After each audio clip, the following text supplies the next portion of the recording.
What's going on, friends and fam? Thank you guys so much for watching Every Day is a Saturday with your host, me, myself, and I, Brian Roof. Hey, what's going on, guys? We got another great day, another great episode. I found my next guest on TikTok, and I said to myself, I need to get him on my show. He is an active duty United States Marine. He joined in 2005 and has been serving ever since. He has several combat deployments under his belt and some stories and experiences. Let's meet World's Okayest Gunny. Okay. Cool. What's going on, brother? Hey, man. Not much. Just spent the whole day hauling a bunch of magnolia wood around. Sheesh. All right. Well, getting ready to build some boy. Yeah. PT? Oh, definitely. For sure. All right, man. Well, hey, let's get to know World's Okayest Gunny. Tell us about yourself. Why you joined the Marine Corps? You know, how the Marine Corps is treating you and what you got going on in the world today, man. Yeah, well, when I was a little kid, my grandfather used to take me and my cousins crabbing all the time. And mostly because, in all reality, so if you're under a certain age in the state of Washington, I think it's like 12, you don't need a license, and there's not a limit on the amount of crabs you can catch. So he would take us and then drop a bunch of nets off a dock. And if the game warden never came by, he'd say, "They're not mine, it's theirs." That way there wasn't a limit. And he'd put them in a big rice bucket full of rice wine, or a big bucket full of rice wine. So they'd be drunk. That way when they got cooked, they didn't realize they were being cooked and have an adrenaline rush. So the meat stayed super tender, didn't get all hard on the ends. Anyways. Wow. He was talking to us, and I think I was like 8, maybe 10 at the time. And he said if there was a war in your lifetime and you didn't fight in it, you were a coward. I joined the Marine Corps. Most of my family are Marines, all the way back. My grandfather was in the Army. He did a couple tours in Vietnam. And then as for my 2 cousins that were with me that day, Brian joined the Air Force. He legitimately just retired. And Jeremy didn't join the military.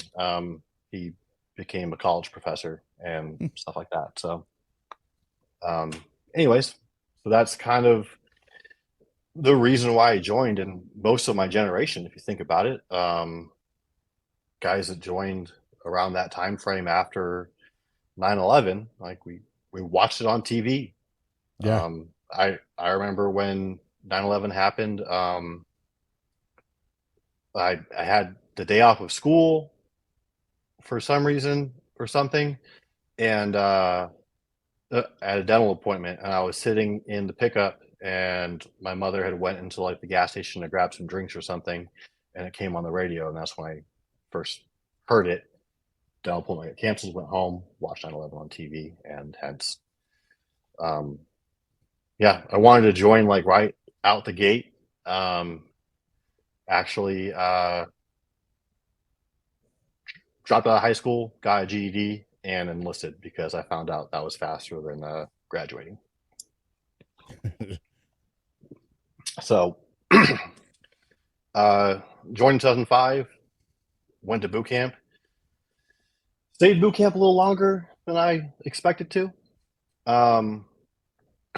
Got pneumonia in first phase. So on the West Coast, at the time, I think it's scheduled a little different now, but you did your first month down south in MCRD, and then you did your second month with the Crucible up north on Camp Pendleton. Yeah, that's how I went through it. Yeah. And then you did your last month back at MCRD. Now somehow it's broken up differently, and after the Crucible, you're a Marine, and there's Marine Week and all this stuff. We had the Crucible, and we were still recruits. So yeah, that's what it was back then. But I got pneumonia during first phase. Had to go to the sick kid platoon. Ran a PFT and passed it every day, and they still wouldn't let me go back to training. So my company, I got dropped there, to the sick kid platoon, or whatever it's called, MRP or something. Yeah. And my company went up north. And then when I was finally cleared by the doctor to go back to training, I want to say it was Fox Company, because I was in Bravo and I went to Fox, I think, or Charlie then Fox. Who cares? Anyways, they were like, the drill instructor that was running that platoon said, you can go now, or you can wait 3 weeks for them to catch up to where you were in training and then go. And I didn't want to stay in the sick kid platoon for 3 more weeks. So I went back and started at like T-Day 7 or 8 all over again. So that was fun. But my drill instructors, because I had completed the required training during that time, like used me for a lot of, let's just say, mischievous activity. You know, get her done. Yeah. I didn't do final drill.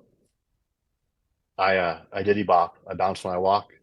So I think I may have been locked in a whiskey locker by accident for final drill. That's funny, right? Yeah. Damn, dude. The Diddy But Bopper, huh? yeah. I mean, I can call cadence and whatnot, not like a drill instructor can, because Yeah. that's not my thing. Anyways, 10 days leave, SY West, and caught up with everybody that I was with in my previous company in boot camp, because they had just been sitting in Marines awaiting training at receiving. So ended up with the same group of dudes now from 2 different companies, all going to train together at the same time at Infantry Training Battalion, SY West. So that was good, like just catching up with all my boys, because the entire class, except for reservists, all went to the same battalion, which was a very different experience, because I was a combat instructor later. And so looking back on it, not the normal experience. You clean the squad bay, you can't go back in, you graduate, change into your alphas, and then you get on a bus and leave to go check in. So we had graduated, changed into our alphas, and at the time, First Sergeant Kupchak, now retired Sergeant Major Kupchak, back when he had 2 eyes in his face, showed up on the parade deck and told all of us to strip right now, get into your camis, grab your bags, load up in the back of the 710.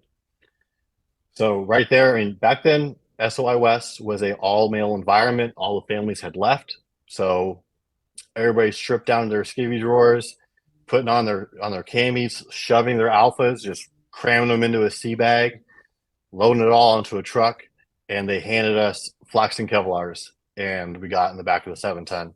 And so the old school ones, like the tricolor, because it was the ones that the battalion had laying around for training or extra from supply or something, I don't know.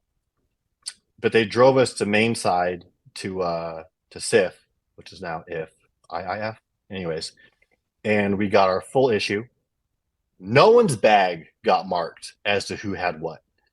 You got your full issue shoved into your sleeping bag and then tied off with duct tape or a zip tie and thrown in the back of the 710. Drove us up to San Mateo, threw everyone's gear in one big pile. So nobody knows who has what. No one knows whose stuff is whose. They put us in a formation, have us drop to boots and utes, and just ran us in a formation all around San Mateo. And we checked into S1, and back then you checked into Seaburn and they issued your gas mask. We checked in everywhere. And then it was dark by the time we got back to the basketball courts. It was in the middle of the quad of the barracks. And we were getting assigned our barracks rooms. So we found out that the battalion was going on a 96. And they couldn't get off until we were checked in. So that is why all that happened. So we're sitting there getting ready to check in, and I can see my NCOs pacing the catwalk, just big fucking shirtless dudes like walking around in like candy bombs, no shirts, covered in tattoos, drinking beer, smoking cigarettes, like yelling at us. I'm like, oh, this is so bad. And You some know, of these dudes are already fucking, and some of these dudes are combat probably dudes. They already been on rotation several times over. They had just Because come back from Phantom, 2005, yeah, dude. yeah. You They just came back from definitely, Phantom Fury. yeah, Yeah. yeah. Because I was in from 2000 to 2004, so you got in right after me. But yeah, dude, like there was already the guys you were dealing with were fucking probably really, Yeah. you know, some hard charging ass dudes. Exactly. And that was like the scariest part was that like Yeah. all these like even the Lance corporals that were there, like You're seeing some salty war dogs already, fucking corporals and lance corporals that have fucking seen some shit. like even like the biggest shitbag in the platoon Yeah. had like done some heroic shit. Right. And Yeah. and so it's just like you're just brand new and you're looking at everybody you just watched on the news, you know. Wow. Yeah, so but that was fun. Like checked Different in, breed, man. That's definitely wow. You definitely came in at a unique time. I don't think people I don't think people understand kind of like where like how unique of a time you kind of came in. You know what I mean? For one, war already had gone on. For two, you're dealing with guys that are coming home. You know what I mean? Dealing with shit, lost dudes, fucking. You know, I mean, here you guys are, boots to them, fucking. You know, just. I mean that's why we're called Generation Kill, because Yeah, we all joined for one reason, regardless of MOS. Yeah, regardless of MOS, regardless of branch of service, we all joined to serve our country during a time of war. So, unique fucking generation right there. Yeah, but so we got a 96, came back off the 96, went to 29 Palms, did CAX, came back, got I think we got like 2 weeks of pre-deployment leave, and they let all of us go in the hole because you know you come out of boot camp, you'd use 10 days, you haven't earned 10 days and whatnot. But actually, he's retired, so back then leave shifts were paper, and if you came back from leave and you didn't get arrested and you didn't get in any trouble, you came back on time, your leave chit never made it off for a sergeant's desk. You're good. You just save the days. Pre-deployment leave and then out, just blur. Get on an airplane, going to Fallujah, landed in Kuwait for like a day, and then I know now that we landed at TQ, but it was just the middle of the night, getting put on a 7-ton, this big up armored armadillo sitting in the back. You had just gotten like your full combat load before you left the wire, and we're heading to Camp Mercury, which is just southwest of Camp Fallujah. Camp Fallujah was like the bigger base with the PX and the stuff. We were on the smaller, shittier base with nothing. Fallujah was fucking crazy shit in 2003. I'm sure also they wanted us segregated from the general population. You know, guys that are going out to the wire every day patrolling, being out for 2 weeks at a time, that kind of thing. So yeah. But I just remember sitting in the back of the 7-ton, and they were like, stay sitting down, no matter what happens, do not shoot outside. We're not stopping, even if we get shot at, like we're just pushing through. And like I'm sure they already had Fran, which was the main street running through the city, like probably already had like a fence picket set up, for us, whatever. But it was nighttime. You could hear firefights happening in the distance. You could see tracers. And then we got to Camp Mercury, got thrown in some bunks, and woke up the next morning and walked outside. And my buddy Cook looked up, looked down, said, well, sky's blue. The ground's still where it's supposed to be. There's no 3-headed dogs walking around. I think we're okay. I'm like, all right. And yeah, I mean, I was a mortarman by trade. we got 0311 tacked on to our stuff, like in our MOLs, because we had completed a couple training events that like that's all you needed to have both MOSs. And we were a mobile assault platoon and mobile assault company, map company. It was basically CAT and 81s put together. 81s and CAT just merged, and you were just different jobs. You were a gunner, you were a dismount, you were a driver, or you just changed it up as the truck needed to operate. And we were in the Zidon area, getting in firefights like every other day. And then Recon took over that area. There's some documentary out there about it. I've never seen it, but apparently it was not good publicity. And then we moved back into the city of Fallujah and then south, like the Boston Island intersection. Yeah. IEDs every other day, concussions, that kind of stuff. Lost a few good guys on that deployment. Sergeant Major Kufchek became the battalion sergeant major, and lost an eye in an IED strike. Roadside 155 shell in a white rice bag, remote det. Took out the gunner, which was my buddy Cheeks, and then the driver. I don't know his name off the top of my head. And Sergeant Major lost his eye. He went home early, and he didn't crack open a beer until we got home. So he waited until the battalion got home to have a drink. We all came home, did that thing, turned right back around, and went back to Fallujah right again in 2006 through 2007. Except for we were in Camp Bahariya now instead of Mercury, because it got torn down or something, demilled. That one wasn't as bad. The second deployment to Fallujah wasn't as bad, but they did pull us out of Bahariya after a while. And we set up like some fobs down along the Boston Iron intersection area, because that was just a very heavily trafficked MSR for supply and just IED laden. There was some turns and curves in the road where you couldn't see the other sides. There was no way to maintain constant overwatch. So we're just constantly patrolling.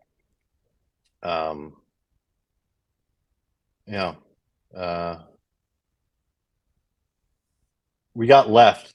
Was that deployment or was it the first one? Back up to the first deployment, my buddy Cook got left at a different fob, kind of by accident, but like the staff sergeant at the time like knew about it and said he'd be fine, and Trax was gonna give him a ride, and Trax didn't give him a ride, So anyways, oh shit, that's a longer story, but he ended up being fine. Like he had to run like what a couple hundred meters situation, so though, like, dude. so like a fob, and they're like waving him down, like, "What are you doing? Why are you by yourself?" And he's like, "They left me." And then the battalion had to find him and stuff. I mean, that deployment, the first one, we also like had the Army shoot at us for like 30 minutes because they thought we weren't Americans rolling in Humvees with Firefly IR strobes on our antennas. Anyways, second deployment, me and a couple of they left like minimal guys back at the fob, and they just like found IED after IED after IED, and they were waiting for EOD every single time. And I think we spent like 48 hours there, just like three of us trying to stay awake the whole time. And I think it was like a F-18, like did like a show of force over the road. It scared the crap out of me, because it's an F-18 coming at you like that low and that fast. Sounds just like artillery coming in on your position.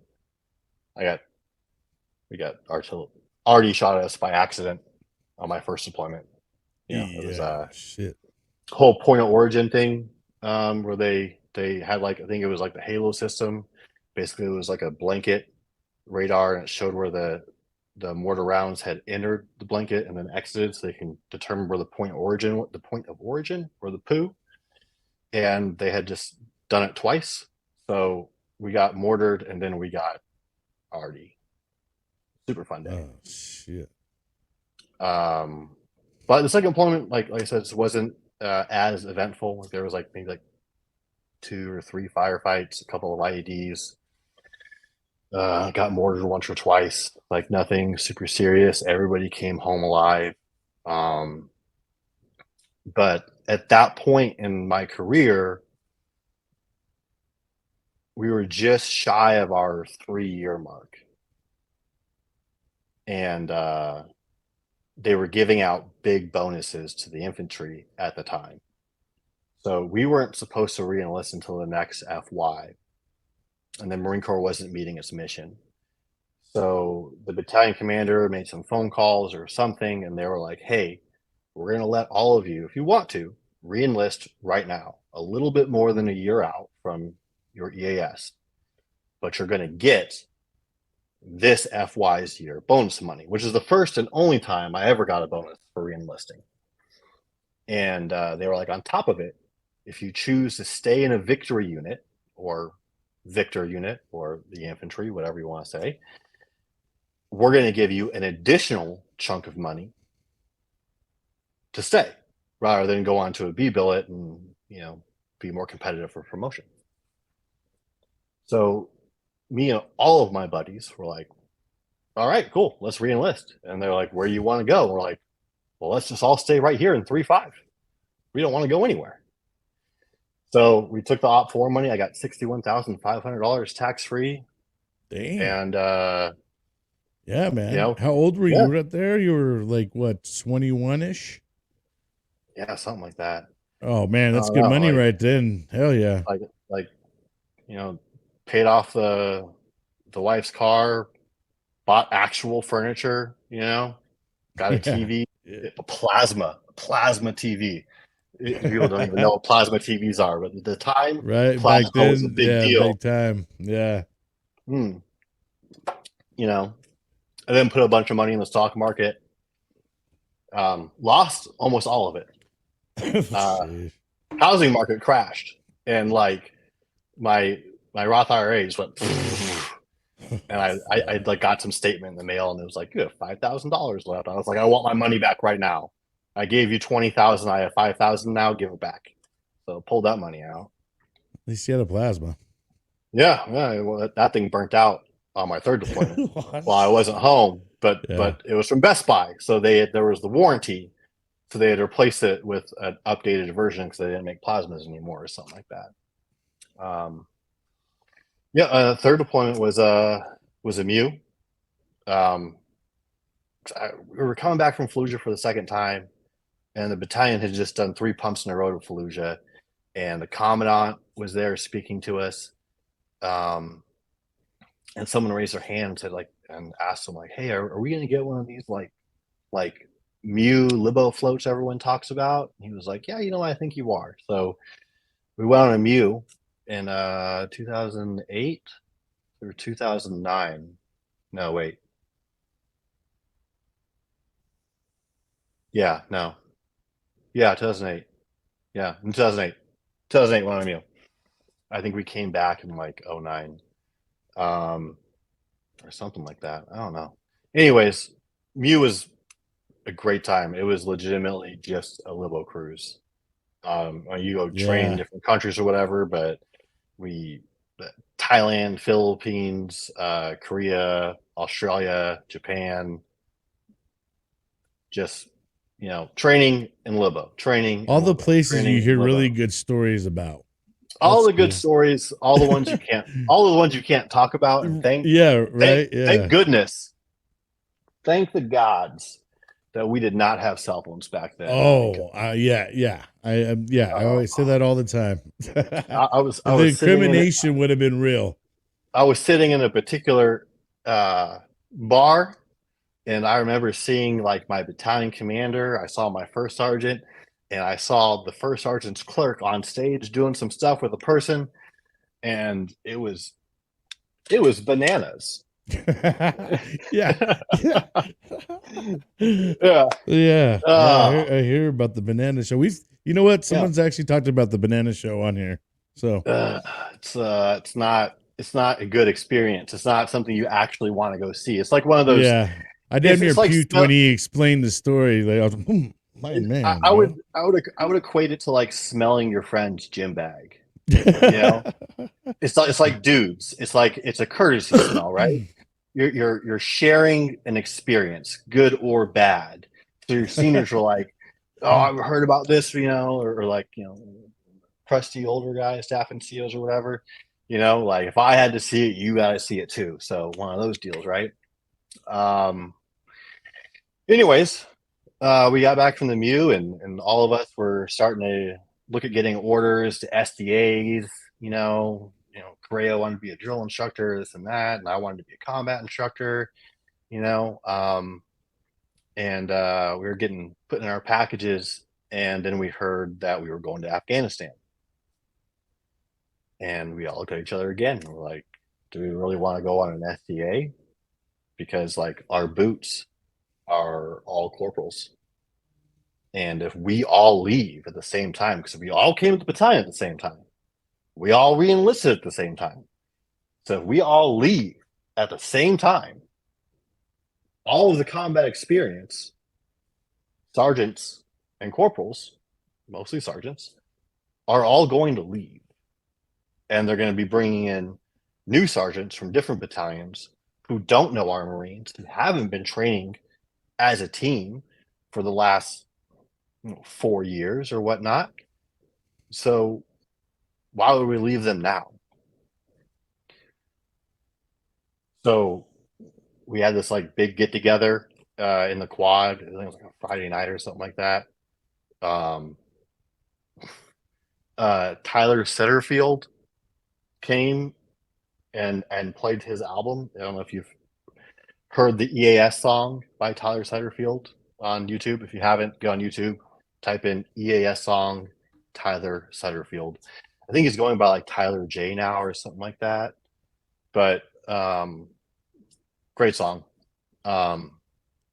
Does he do a lot of music? Yeah, No, yeah. he's still doing music. He's not like a giant name or anything, But I mean, Because we Mike got the gun room Corrado. radio. We got the gun room radio, and we're always looking for more people to add on to it. Oh, it's a veteran artist station. Look, So if Mike Corrado isn't on there, look him up. He was my battalion commander at one point. He's a retired colonel, and we would get like super weird 96s because he'd be like, "Listen, everyone gets off at Thursday at noon. We're not coming back until Wednesday." We're like, "Why?" He's like, "Well, I got to fly out and do a sound check. I'm opening up for somebody in Nashville." He's like, "Get on YouTube Music or Amazon Music or I'm definitely whatever, look him Apple up. Music. Just Yep. Mike Corrado pops right up." Anyways, like I was saying, we had a big get together, and I think all of us, except for like 2 guys, were like, "No, we're going to stay."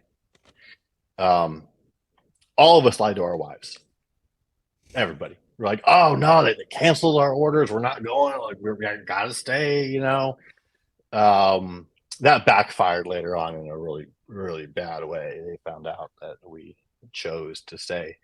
But I remember they had like a town hall meeting, which was normal, right?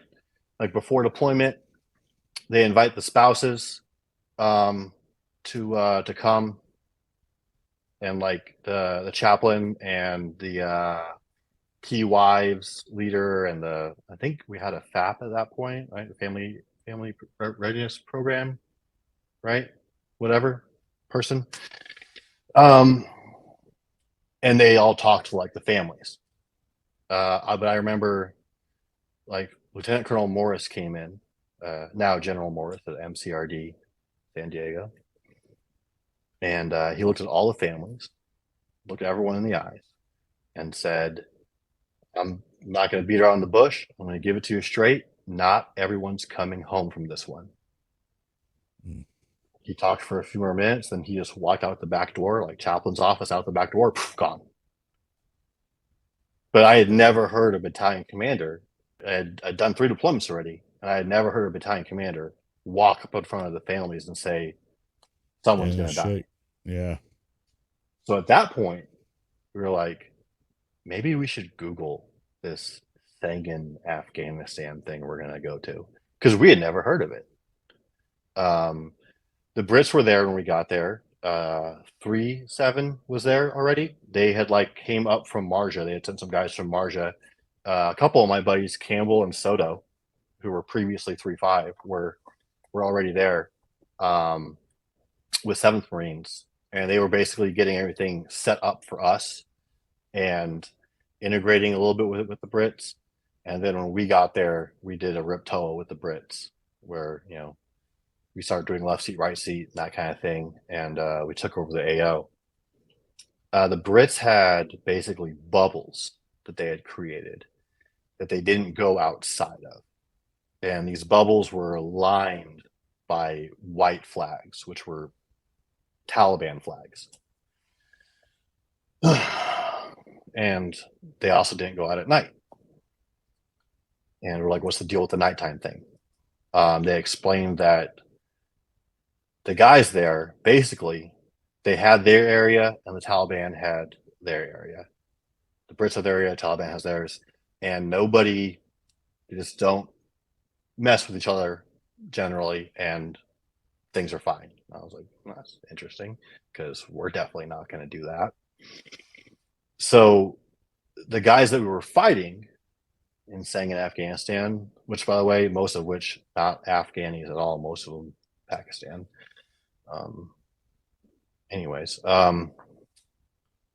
They had all these years to prepare. They would bury their IEDs at nighttime and then pour water over them. It'd be dry by the next day, so there's no disturbed earth. All the IEDs were like plastic jugs full of HME with a blasting cap, thin wire, and then metal wood pressure plates or carbon rod pressure plates.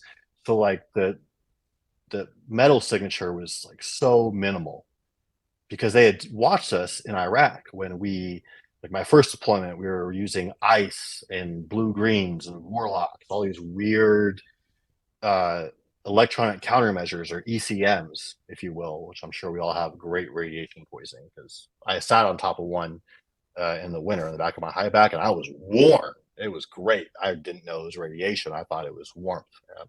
Anyways, then second deployment to Fallujah, we got the chameleons, right? Like the big gumdrop things. We all got radiation burns on our hands because no one told us that we had to like turn it off and then lower the antenna, So just like you'd have red hands all the time. Fun stuff. So, but the Taliban had seen what we did in Iraq.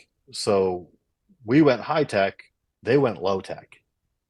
And so now, instead of finding 155 shells in rice bags on the side of the road, or, hey, you know what? I left a Pepsi can in that pothole last week. It's been there for 3 weeks. The Pepsi can's gone. Someone dug in that pothole. Hey, that culvert looks disturbed. Hey, wasn't the curb missing last week? And now it's a new curb made out of styrofoam and like spray foam and with a 155 shell inside of it and spray paint to camouflage it, like make it look like a sidewalk. It went to just like flat dirt. Can't find the IEDs with your metal detector at all. You're just relying heavily on your combat engineers and your point man. Brits leave, and we immediately start expanding the AO rapidly. And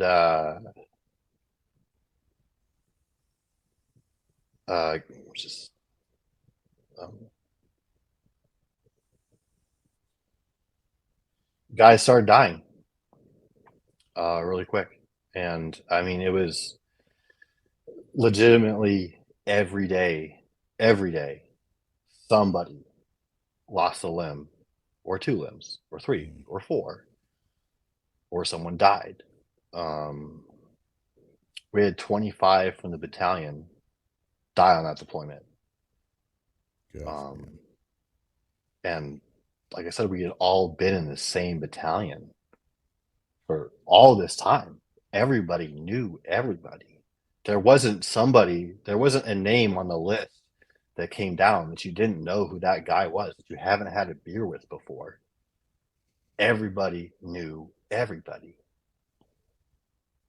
And just said every day someone was losing a limb. I think we had like over 250 wounded, most of which were all amputees. Guys with some pretty cool prosthetics though. I mean, robot hands, glass eyeballs that are custom with like a Dark Horse symbol or an EGA inside of it. You know, They go through some yeah. shit. They might as well have some cool shit, man. I mean, gosh, damn. Uh, I remember the first guy that lost uh, legs in front of me on that deployment. I've seen people lose legs before, seen people die before, but like Bill Maher lost his legs, and like middle of the night, you know, type thing. We were in a compound, and but it was weird. It was different. It's because like the shrapnel from like a 155 shell or something like that, or a mortar round that hits you, that messes you up. But like just a straight jug of HME, I don't know how it's different, but like he wasn't yelling, he wasn't screaming, he was completely calm. It's like his body hadn't recognized that he was missing his legs yet, even though he could see that they were missing. You know, Doc ran up, I ran up. You know, I threw a strobe out to call him, got on the hook, start calling in the 9 line, and just telling Doc like, hey, like check my dick, make sure it's still there. Yeah, and Doc reaches in, pulls it out. He's like, oh, I knew you were. And then words we don't say anymore. You know, but just like I was like, man, like you're really gonna bust? You just lost your legs, and you're busting a joke on Doc, making him check, make sure you still have a dick. All right, funny. All right. Gosh. Yeah, Man. and there's a handful of guys that passed away. That there's hindsight, 2020 type stuff. Like, if they would have just double checked that tourniquet before they put on a bird type thing. I don't want to throw a lot of names out there and stuff, but yeah, it was not great. Definitely, it wasn't like going back to Fallujah. It was a whole new rodeo, and we'd be on, like, started doing like long range patrols, pushing further and further out. Um, it was right before Christmas. Uh, my mom had sent me this big bottle of Tapatio. It just makes MREs bearable. Love it. And Yeah. I think it was like a 1 liter Tapatio bottle, makes a lot of things good. and it's glass. So we're going, and me and my boy Giles, we're going on this like 2 or 3 day patrol, and so we got our assault packs with us, like packing light, just like poncho liner, because you don't take your gear off at nighttime even if you're sleeping, you know. Um, just a poncho liner, like 1 or 2 MREs, um, whatever water you can handle carrying, light load. And we were walking down an alley, and I remember, like, I turned back, I looked, checked my six, and right as that happened, apparently some 12-year-old came running across the alleyway with an AK, just doing a spray and pray. Yeah. And like 3 of the rounds went through my assault pack. Oh, it fucking pissed me off so bad.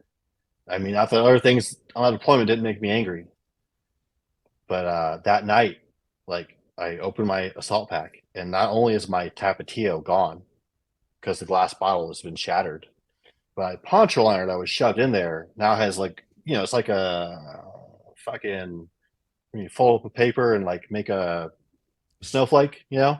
just opened it up, and there was like 100 holes in my poncho liner where the bullet had, or the 3 rounds had passed through all the wrinkles and folds, and it was covered in glass and hot sauce. I just remember how much that fucking sucked. Like, oh yeah, my one like comfort thing I have, my poncho liner, is now Swiss cheese, glass, and hot sauce. Yeah. I think then we started pushing out towards like the Wishtan area, um, which was just an area we hadn't been. I think the Brits had an OP out there before, and at the time we just didn't have the manpower to hold that area, so we just left it. Now we were going back. Um, There's a documentary on YouTube called Bomb Alley. I think it's like a two-parter. We had some British reporter attached to us. Yeah, he didn't do us very well. The story is actually not great for us, the way he presented it. I had this like black neoprene mask that I had gotten in the mail from one of my family members because it was just so cold. Uh, so like my face is covered the whole time, which is great for the documentary or the YouTube video because my face isn't in it, but my voice is. But anyways, it was so we started pushing out into Wishtan just after like right during the week of Christmas, and you know, moving east of the 611, which is the main MSR in Sengen, pushing out that way into this just dense building. It's almost an urban environment, just like the suburbs, but just compact with like walls and whatever. And at the same time, we have engineers who are just bulldozing houses to make a road that goes to the end. We're like, we're not having this maze. We're just gonna. You ever see that meme with the mouse that just like eats through all the walls to get to the cheese instead of doing the maze and it says like U.S. Marine above it? That's exactly what it was. Every patrol we went on, we had APOBs or APOBs we had broken up into small ropes. We put blasting caps in the back of it with like a 30-second fuse to like clear a small doorway and stuff rather than using the whole APOB.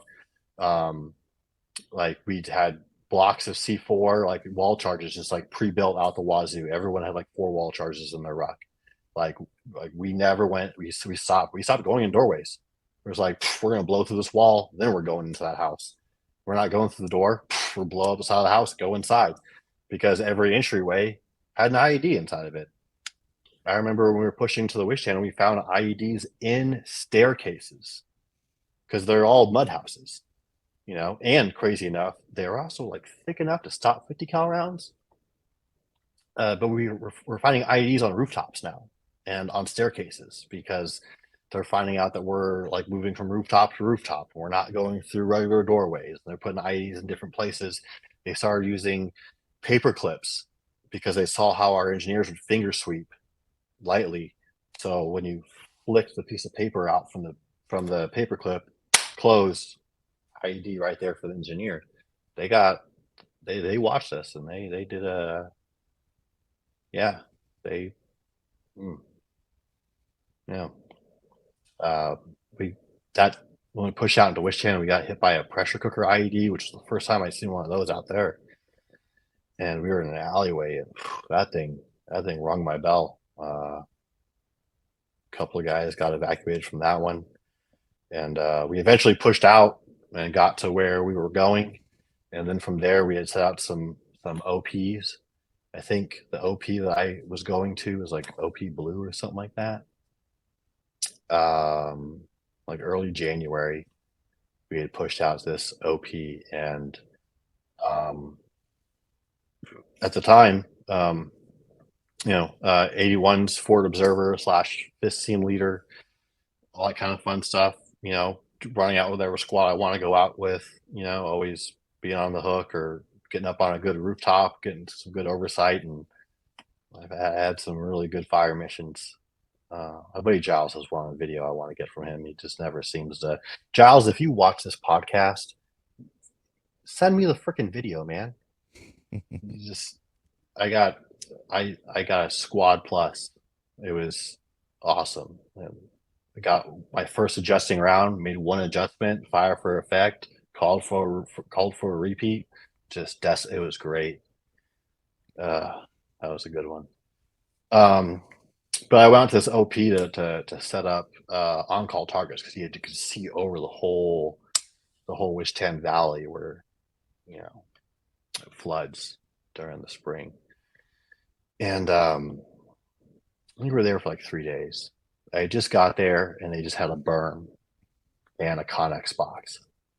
And it was a couple of the guys from 60s and a machine gun squad to like, you know, gunner, and then like 3 or 4 mortarmen, all from Lehman Company. And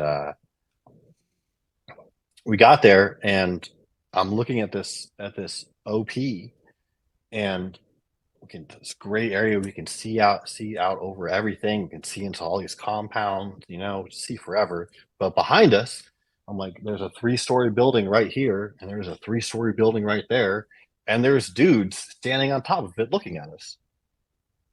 We have no sea wire, we have no sandbags, no claymores, no overhead protection, nothing. We got a 60mm mortar, no rounds. We got a 50 cal, no rounds, no tripod. We got a Mark 19 with a tripod, no ammo. We had a 240 with a tripod, and I think we had 100 rounds for it. And then personals, just personal weapons. I'm like, dude, we are fucked. So I'm on the hook. Like every night we're doing log requests. I'm setting up a log request to the battalion. Like, hey, like we are out here with our ass in the wind. Like there are 8 of us here. I need sand. I'm the forward observer. This isn't even my shit. I'm like, I want some sea wire. We need stuff. Like, bring us some sea wire, bring us some claymores, bring us some trip flares, bring us some sandbags. Like we got nothing right now. And on top of it, we don't even have the high ground. We got dudes standing on top of houses watching us all day. So, a little backstory that I found out later from a friend of mine who was in our battalion for Fallujah and then went to be counter intel, like HET, and was with us on that deployment. He gave me the down low on what was going on during those 3 days. Is one of the commanders had a meeting with some local members, and they were like, hey, that OP can see into everyone's house and everyone's courtyard, and our wives can't be unburqed or whatnot. I'm sorry if that offends anybody. I don't know the exact wording is for that, but they basically had to be in full guard because the Americans can see into their backyard. Yeah. And they said, if you don't take the OP down, we're going to kill everybody there. And the CO didn't take it very seriously. Whatever level of commander it was that was at the meeting, not throwing out names or ranks or anything, right? I don't know if that CO knew like what level of non-fortification that we had at that position. So like the sun was going down, and I remember I went into like a little Connex box that we had. Like, there was like 2 cots in there, so we could like rotate sleeping and being awake. And I was getting ready to put a warming layer on, so I took my plate carrier off, put on my grid fleece, and then put my blouse back on, put my plate carrier back on. I didn't hear anything. I saw these beams of light like coming through the Connex box, and then like the sound hit me, and it was just a fucking firefight. Shit was going nuts. We were getting ambushed from the high ground. They had a maneuver element coming down the alley. They had another element that was coming up the burn. They started throwing RPG heads over the wall that were like rigs to go off like hand grenades. It was not a good time. That was took a minute for QRF to be quick. It definitely wasn't quick that day. Man. And they pulled all of us off the OP, put like a squad plus the Marines there and fortified the crap out of it. Meanwhile, like they just like crucified us. Like there was allegations that we had like made the whole thing up, and like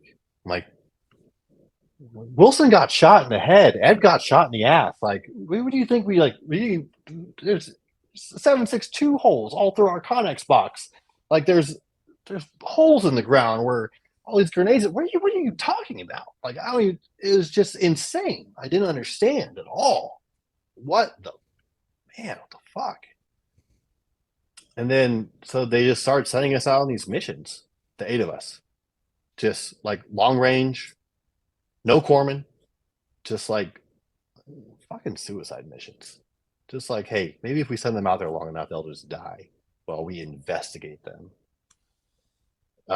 You know, investigation got done not until we were back in the States, and they were like, oh yeah, you guys are good. Like Reyes had taken the summary court martial they offered him, which is basically a court martial without a court martial, and they busted him down to corporal. You know, all the rest of us were like, screw you. Like, I'm not writing a statement. Like, give me a real court martial. Like, I'm not playing this game with you. We didn't do anything wrong. You know, he took the summary court martial because he felt responsible because he's the senior sergeant and it was his company, his platoon, and he felt like it was his fault.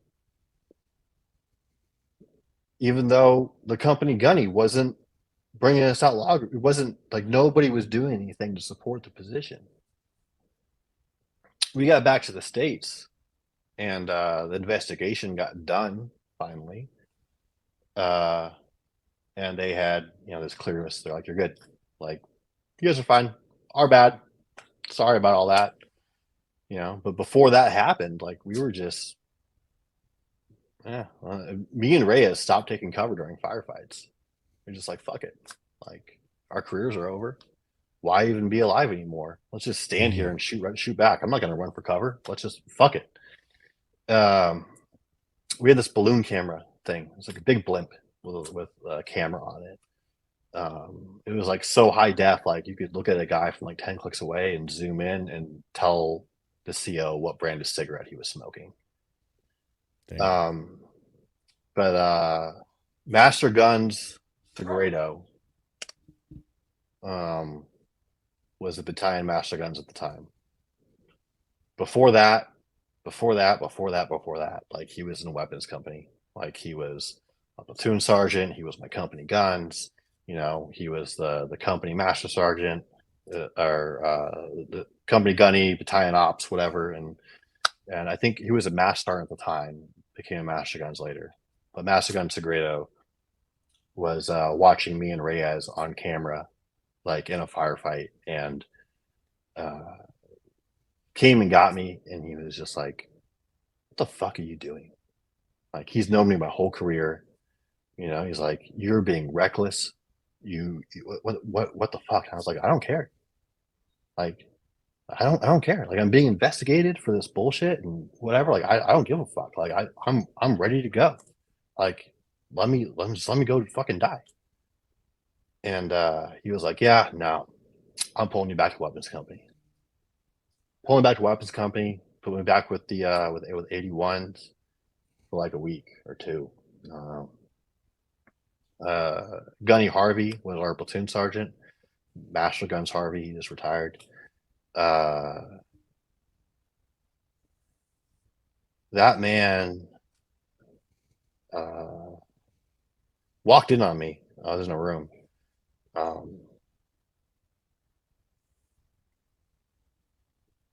Yeah, he stopped me from painting the room with my brains. I was ready to go. I didn't want to be alive anymore.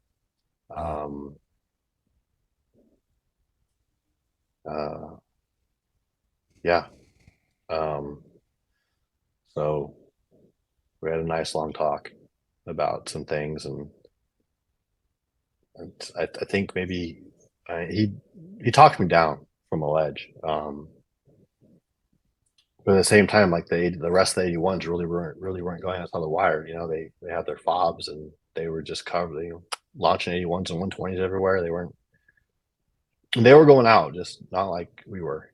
And I just remember telling them, like just every step, like, you never know what step is your last step before you're just gonna fucking die. You know, we try and mark our trails and like step in the other guy's footprints and things like that, but just one misstep and the legs are gone. And Parker lost both of his legs and most of his fingers, and we were breaking contact, and he'd stopped, turned, took a knee, and opened up with a saw and took his knee on the same place everyone else had stepped. He was just heavier and bigger, and took off his legs and his hands, or just the fingers that he has his palms, and he has like 3 fingers on each hand. Yeah. Then we moved back to headquarters. Me, I tried to off myself again. Doc Bowers talked me down. Great corpsman. He's a chief now. He's over in Lejeune. He was an instructor at Field Med for a while. He was an awesome, really, really good corpsman. But then, so they were like, "Hey, we're doing this long range operation out in this Malmond area. We're gonna find a bunch of IED caches and heroin, all kinds of good stuff. You're going. Bye." So upon this like Advon detail that went out like a week early and just like started observing the area, figuring out like, anchor points, who's in charge, all that kind of combat hunter fun stuff, and getting the layout for 81s and Keel Company to move in, 81s for support, Keel Company to sweep the town, and, got some good air controls in there, dropped some bombs and some good stuff, good operation. I think it's Operation Golden Shillelagh, which I don't know what a shillelagh is. Anyways, yeah, you look up like 3-5 Sangan on YouTube. There's like a 2-part documentary thing that the battalion put together. Like, it's on my TikTok page, so that's cool.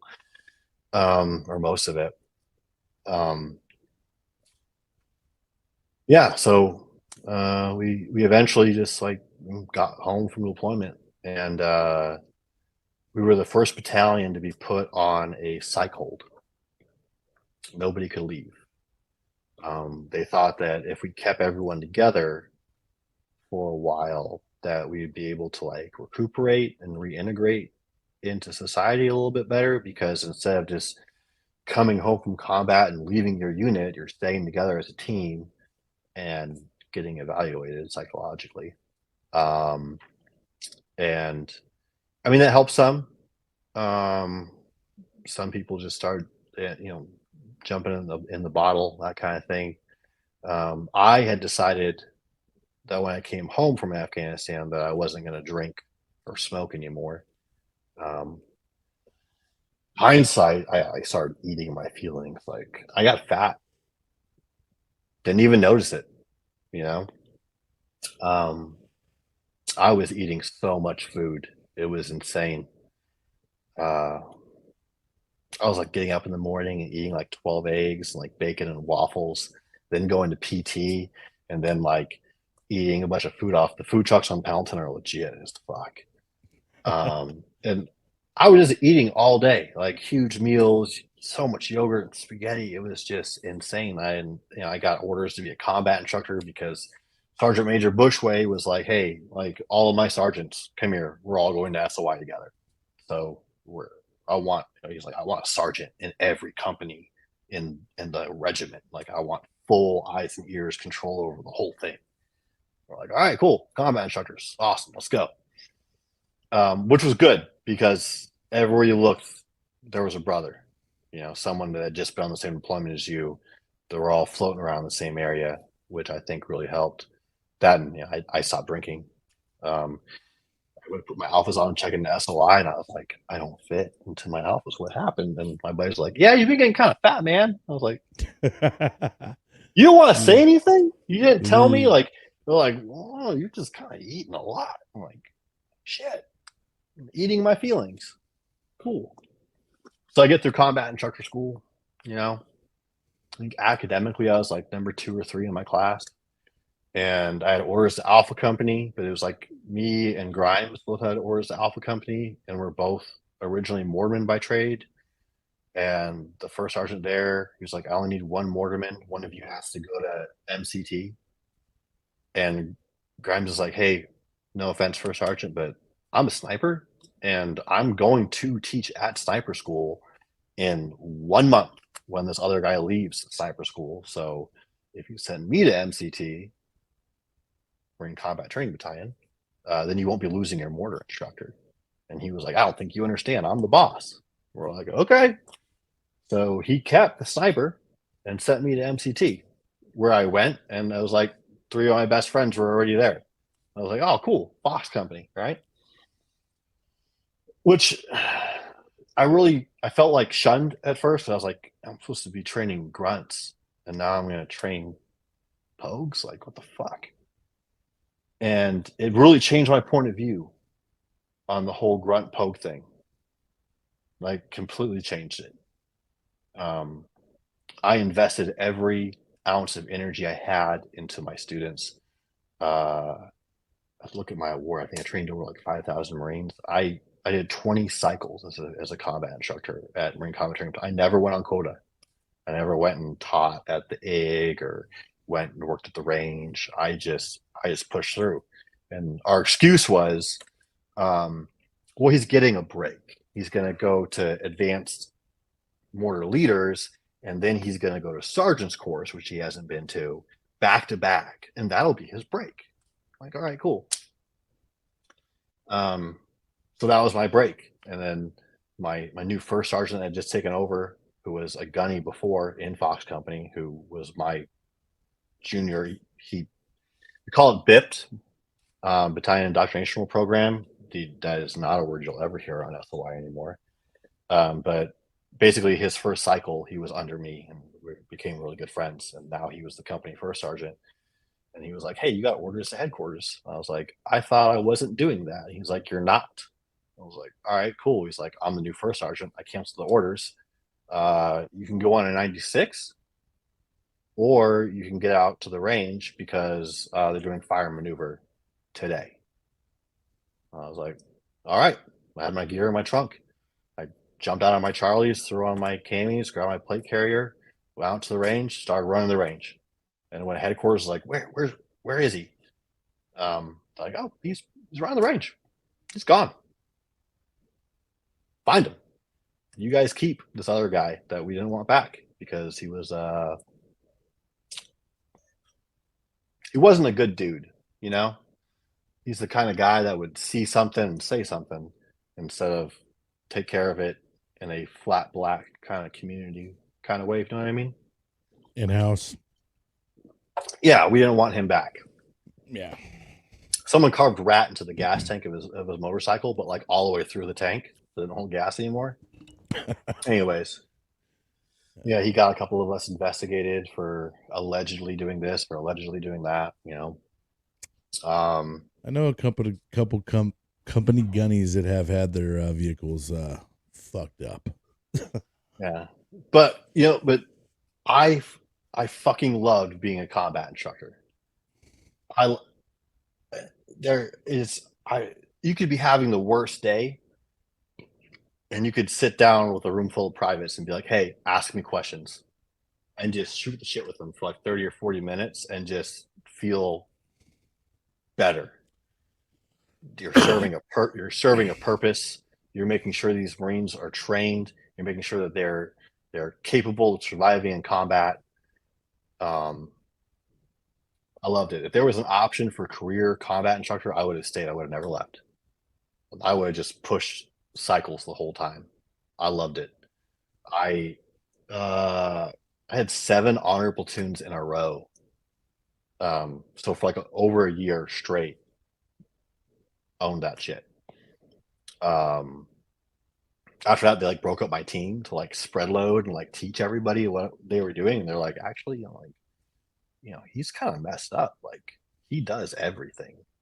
Like, he's here when they wake up, and he's here way past the time they go to bed. He micromanages everything. Like, if you're on his team and you're on duty, you ain't gotta do shit because he's gonna do everything. I completely neglected my home life. I was just burying myself in work because it made me happy. I also had to go to like some PTSD therapy for a little bit there, but it was interfering with training, and Captain somebody said that it was inconvenient for me to go to therapy, so I stopped, and just buried myself in work. I was with my students 24/7. Kept busy. Kept yourself busy all the time. Yeah. And then like even in between cycles, if we had a big break, like I would go volunteer at AITB to help teach it at Warrior Leaders or Combat Hunter or something like that. Or like help run ranges for different companies. Like I spent 3 years at SOI. And when I say that, I meant like I like almost never went home. I even moved my family from like the south end of Pendleton up to the north end to be closer to work, just so there would be an opportunity for me to come home more often, and it didn't change anything. Yeah. So, but left SOI, and at the time they were like, there's this. I had a reputation for like being the guy, because I was always there and I never left. So they're like, hey, just ask him; he'll take care of everything. But I spoke to a mentor of mine, a gunner, and he's like, "You still want to be a gunner, right?" I'm like, "Yeah, I still want to be a gunner." He's like, "Okay." He's like, "Well, you've had all these billets, you've done all these things." He's like, "I recommend you go get some time in LAR." I was like, "Okay, LAR, why?" And he's like, "Well, if you're going to be the person that's in charge of, um, you know, advising the battalion commander on all troops and weapons employment on the battlefield, you should know about all of them, not just read about them in a book, but have actual experience." And he's like, LAR companies get attached to battalion landing teams. I was like, okay. So I went to LAR, and then they were like, you need to go to the East Coast. So I was like, all right, second LAR. So I went to Second Light Armor Reconnaissance Battalion, where every weapons platoon had a 0369 infantry unit leader that was the platoon commander. They didn't have, because weapons platoons were not actually initially part of their TO. So there wasn't enough lieutenants to go around. So the 0369 was the platoon commander, which was cool. But so I went on deployment. Like we got there, showed up mid workup, jumped in. Sergeant Major pulled me aside before during check-in, and was like, "Hey, your platoon's had 23 NJPs in 11 months. Heard you can fix things." A lieutenant or a captain from SOI had just come from second LAR and was like, "Hey, here's your boy." So I got like the trouble platoon, and man, these boys were wild. But they just needed a leader they could trust, like somebody that like actually stuck to their word, that said, you get done early, you go home early type thing.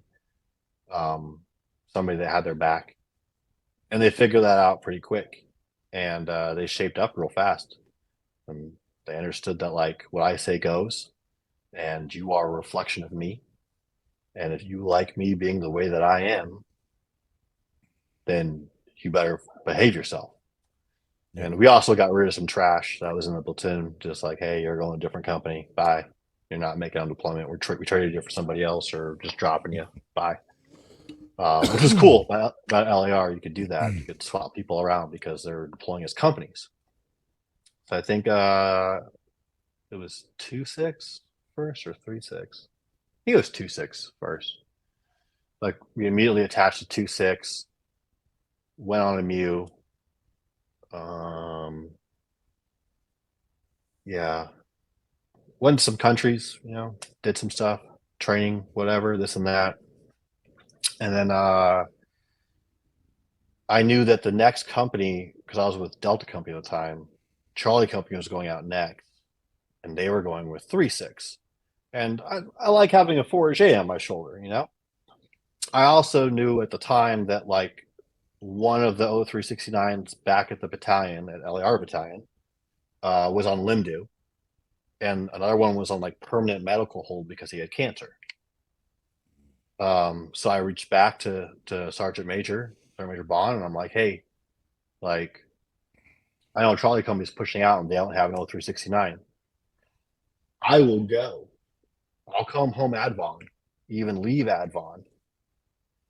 But in exchange, when I come back, like, I get to go to whatever school I want to go to. He was like, all right, done deal. So pumped out with 3-6, Did some support stuff in Syria, stuff like that. Came home.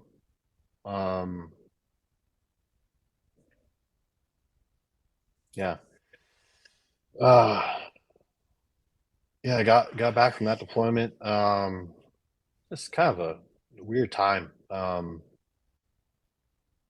Like I knew I was getting a divorce during that deployment, but like the whole legal separation thing didn't work if you were deployed. Like time didn't count or something, or I don't know.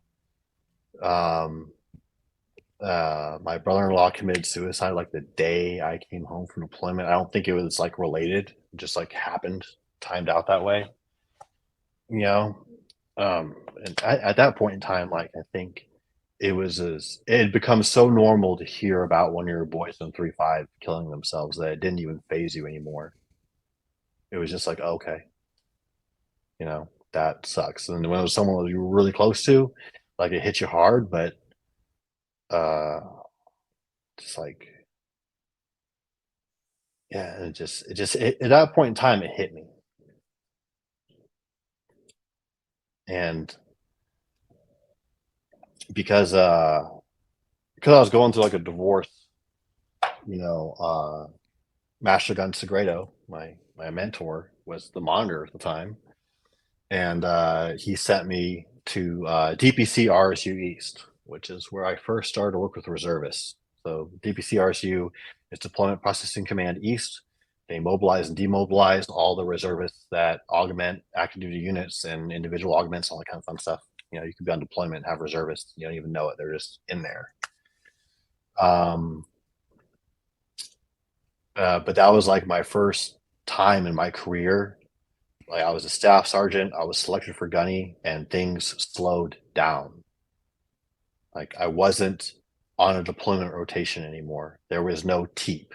There was no next cycle. There was no students. Like this was the first time in my entire career where like I got to be a person, like going home and sleeping and eating and being around human beings that Having to deal with weren't. life. Well, yeah, because I had been in an all-male environment my entire career.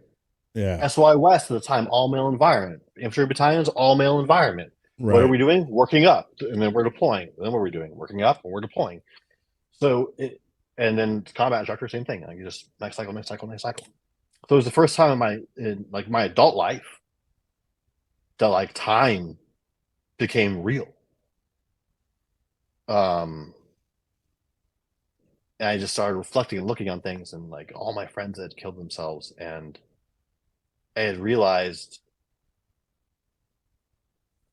that I don't think other than a few guys that had killed themselves like right when we got back, like nobody had killed themselves because they were dealing with demons that were in their head. They were reliving moments. They killed themselves because they were alone. They weren't in the battalion anymore. They weren't surrounded by their brothers. Right. They moved back home to Texas or California or Wisconsin or whatever, and to be close to family, and no one there understood what they were going through. And then something would happen. It's like you're already standing on the edge of a cliff, and something else just comes along and just nudges you over the edge. Your spouse is leaving you. Your girlfriend dumped you. Your boyfriend dumped you. Whatever. Your ex-wife took away your ability to see your kid, so you shot yourself in the face with a shotgun. It's dealing with a lot of failures that in the Marine Corps, we're not used to having. Every mission we got to accomplish it, and failure's hard, dude. And when you start feeling like you're failing, some of these guys don't have anybody else to go to when they feel like they're failing. Well, I mean, that's what the Marine Corps does best, especially infantry, is shame. The fear of failure will drive you to succeed. Correct. You don't want to be the NCO that comes back from infantry unit leaders course, the staff sergeant that comes back from IULC, and you didn't make it. You didn't make the cut. You didn't make it through the first day. You know, you don't want to be the guy that comes back from advanced mortars or advanced machine guns or whatever, because you're shamed. You're garbage Yep. now. You're Yep. cancer. You failed. So the fear of failure will drive you, because we shame. We do. But you know, you go home and or they didn't have a support. They didn't have a proper support structure. We didn't have a network. There wasn't people checking in on each other. And even then, you know, a phone call isn't the same as just sitting next to somebody, just being in the same room. You don't even gotta talk. Just be there. Yep. But somebody else pushes you over the edge.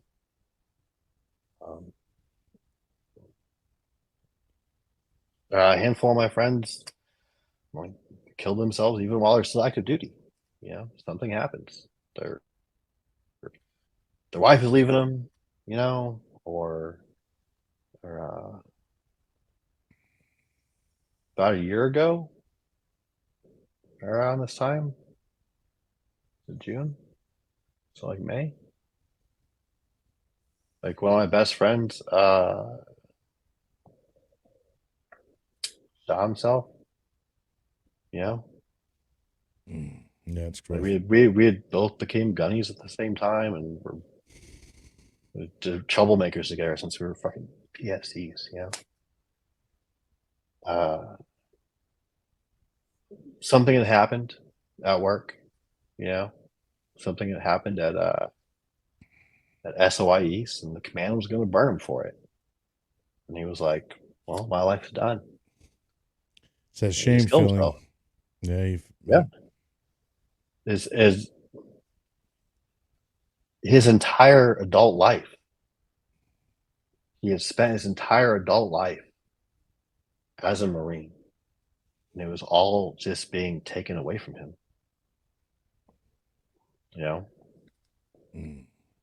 and I'm in the same boat right now. You know, I got my last set of orders. Basically, you know, got orders down to. All right, so I don't say this on TikTok, so here you go, everybody. Marine Corps Air Station Beaufort, MCAS Beaufort, South Carolina, just across the street from Paris Island.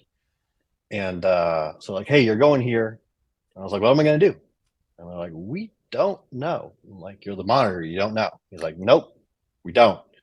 But it's an air station, so you should have plenty of time to go to doctor's appointments and like get your shit together before you retire. I was like, cool.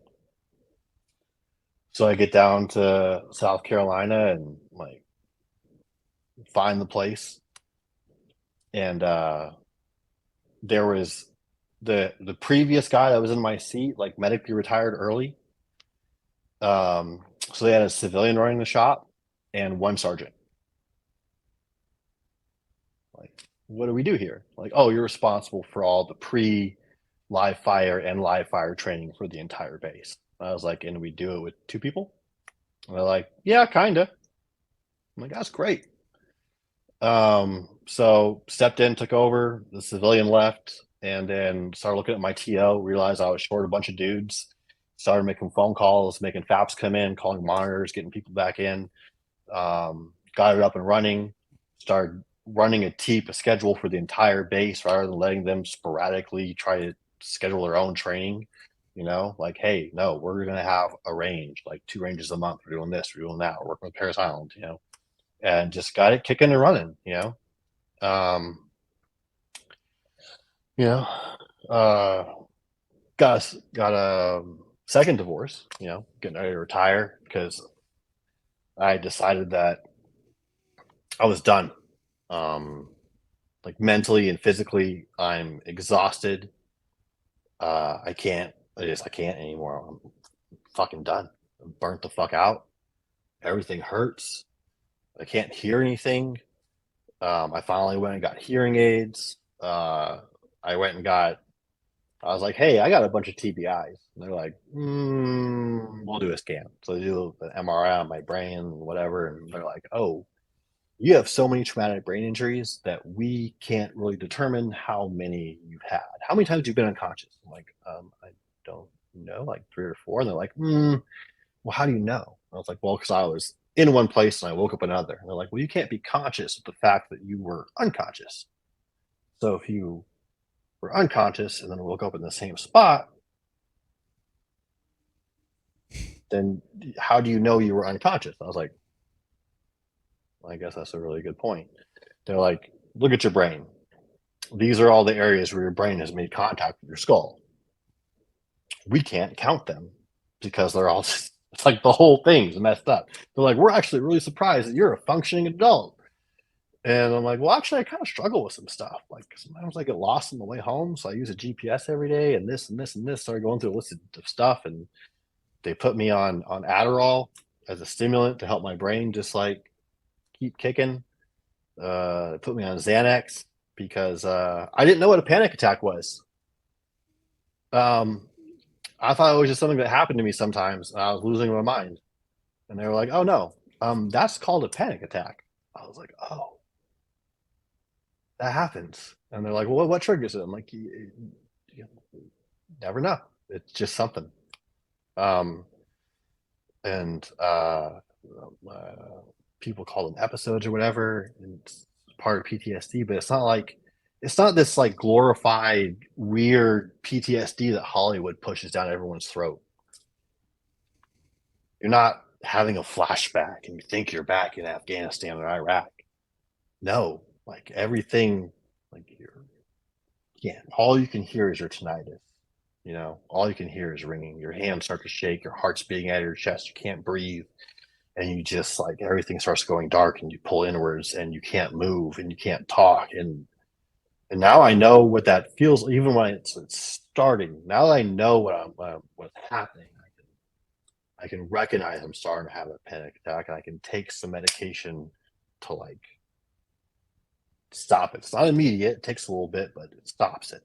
And I can take one every morning as a preventative, as long as nothing like triggers me. And it doesn't even have to be like a song or a smell or a noise. It can just be an event because you're so stressed the fuck out all the time that the smallest thing just sets it off. So like you got neurological damage, which is why you don't feel your fingers. I cut a chunk of my thumb off earlier this year, and then I cut through my finger recently to see camera area through my index finger. Like you don't feel your fingers. I'm like, well, I kind of feel them. I mean, just not all the time. Like I'll get cuts on my body, and I don't know what happened. And my girl would be like, "Hey, you're bleeding, right?" I'm like, "Oh crap, I am. What happened? I have no idea." So PTSD, neurological problems, depression, TBIs, memory loss issues, hearing loss, constant sinus. All my hearing aids are fantastic. They produce like this countertone, so the ringing stops. At nighttime, I listen to pink noise while I sleep pretty loudly to drown out the tinnitus because it just rings so loud. I keep a red light on in the room, like a little red light. Kind of reminds me of being on ship. So if I get up in the middle of the night, I can still see around the room.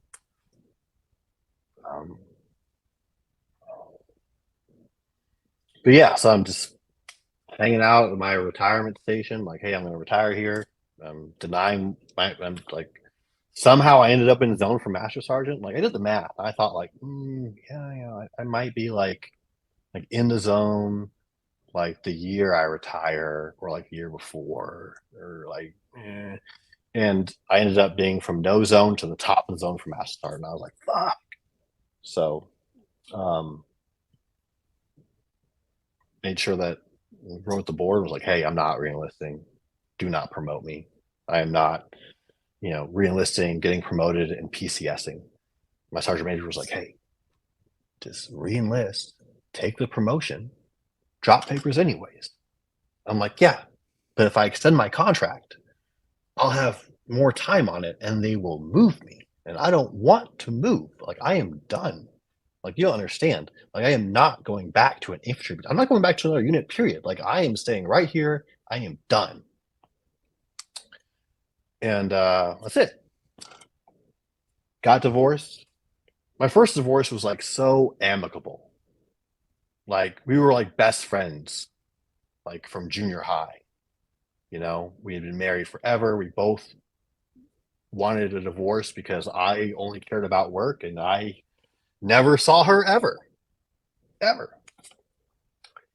Second divorce, that, whew, now I know what everyone's talking about. Anyways, so she blows up my CO's phone and is like, he committed adultery. And, oh yeah, by the way, he takes anabolic steroids.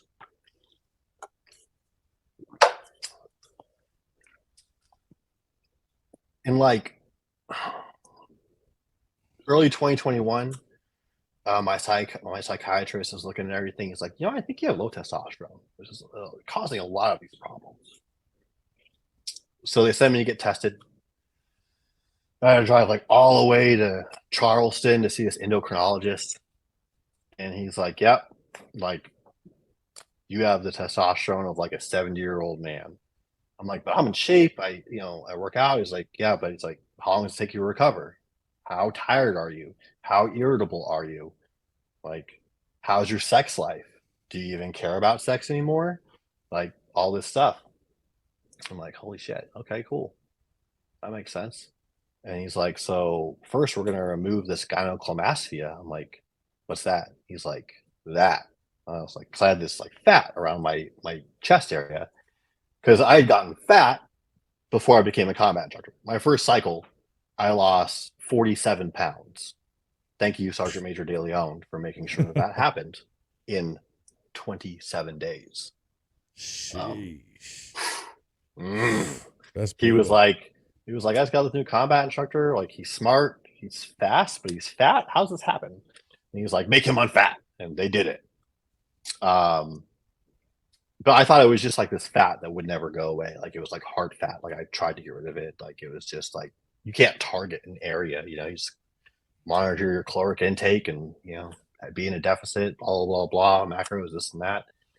And he was like, no, it was like, that's breast tissue. He's like, your testosterone is so low that your estrogen is affecting your body. I was like, all right, cool. He's like, we're going to get that cut out. And then we're putting you, I'm going to recommend to your PCM that you start testosterone therapy. I'm like, all right, got it.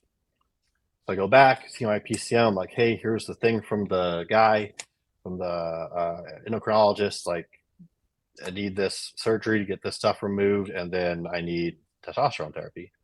And the doctor that I had at the time, he had completed a residence or what do you internship? What's the first year of a doctor? Internship or whatever, right? Their first year. And then they do a second year as like a resident, and then they're like a doctor, right? Well, he did his first year as like an intern or whatever, and then joined the Navy to become a flight surgeon. So now he's my doctor. He's a doctor, and I'm older than he is. And he's terrified of me, or he was. He's out of the Navy now. Like, he was uncomfortable being in the same room as me. But he was like, yeah, no, I don't want to give you testosterone therapy. I'm like, why not? I'm like, the endocrinologist said I need it. And he's like, well, it could give you prostate cancer. You know, there's a chance of this or that or whatever. I'm like, do you think I give a fuck about prostate cancer? Like, yeah, like I was in Fallujah when we were testing ECMs, electronic countermeasures. I thought that I was warm from like warmth off a vehicle when it was radiation. We had man-pack ECMs in Afghanistan where we had to trade them off every day because we would have such bad migraines. Like you think that I'm worried about prostate cancer? Do you have any burn pits I've been living next to for the last X amount of years, just breathing in all kinds of shit? Like oil, fuel, radio batteries back before they were rechargeable. We just threw them in the burn pit. 119 batteries, burn pit. You know, and I just breathed that in. Like, you think I really care? You think prostate cancer is going to kill me? Like, doc, I'm not making it to 60. Like, you ain't got to worry about that stuff. Give me my medicine, because I'm going to kill myself. I didn't say those exact words, but that's how I felt. Like, I was depressed. I was irritable. Like, everything fucking sucked. Nothing was right. And he was just like, yeah, no, hard pass. I'm like, man, I just feel like 6 months going through this process, you know? And no. Went to my psychiatrist. I'm like, yeah, he said no. I'm like, will you prescribe it to me? He's like, well, it's like I can, but I'm really not supposed to. You know, this is your PCM said no. My psychiatrist is a civilian, but he works at the naval hospital. I'm like, what do I do? Like, I don't know. Maybe we can get tested again and do it again. I'm like, we're just gonna get the same test, the same endocrinologist. He's the only one out here. There's one dude. He's got 2 offices, one in Charleston and one in Bluffton. One guy. So yeah, I do some bodybuilder friends type thing, you know, powerlifters, that stuff. You know, I'm like, hey, like, I want to have testosterone I can take, and just like explain to me how this whole thing works. And I had a gym bro, and he was like, well, take this and this, and just do like this much, and this is how it works, and this is this, and kind of explained everything. And I was like, okay, hold on, stop talking science, like, just dumb it down. What do I do? And he was like, this. Okay, cool. Wrote it all down. Got it. Done. And started self-medicating testosterone therapy. Yeah. And then I found out, I want to say like in 2022, a buddy of mine, a former corpsman of mine, was the CMC, Command Master Chief at the hospital in Beaufort. And I kind of like talked to him a little bit about it, because I mean, my psychiatrist knew what I was doing. You know, a couple of my other doctors knew what I was doing, because, you know, doc hopping won't say yes to it. And so my boy's like, hey, you know, you can just get that from a regular doctor, right? Like, what do you mean? He's like, you can just go to a doctor. You have to pay them money, because TRICARE is not going to cover it. But just look up a men's health clinic, go there, like, get off of the shit you're taking, go there, have them run your blood work, or show them the blood work. Here's your blood work from last year. Here you go see him. So I went to a men's health clinic, bam, cool, done. And they're like, actually, same dosage, different stuff, but basically the same dosage is going to do the same thing. You're not going to feel any different. I was like, all right, sweet. And legitimately, I never felt a change in between what I was taking before and taking the testosterone that I get now. Or the stuff I get now is like it's subdermal, like it's a little tiny needle, just goes right under your skin and it's quick, rather than like a 1.5, 2 incher like into your butt muscle, you know. So I'm like, great. And went and told Nurse Watson, you know, and she put it on my milk record. Here you go. Here's the doctor faxed over the stuff. Like, yep, you're not breaking the rules. You're seeing a doctor. You know, it's legal.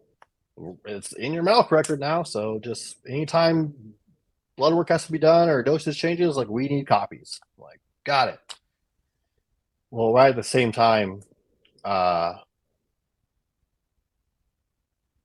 ex-wife, it was still we're going through the battle of the bad stuff, and you know, we're actually on really good terms now, you know, but it's there was just a time where, like, she wanted me to die and would do anything to destroy me in my career. Yeah. So you know, she makes some phone calls because she was dating a certain sergeant major that doesn't like me and this and that, and anyways, she ends up at CID and whatever, and they're like, hey, we want to get up to my battalion, because, well, if you know anything, never, ever, ever write a statement and never accept NJP. Anyways, so I go up to headquarters and they're like, hey, why don't you take your analysis? I'm like, for what?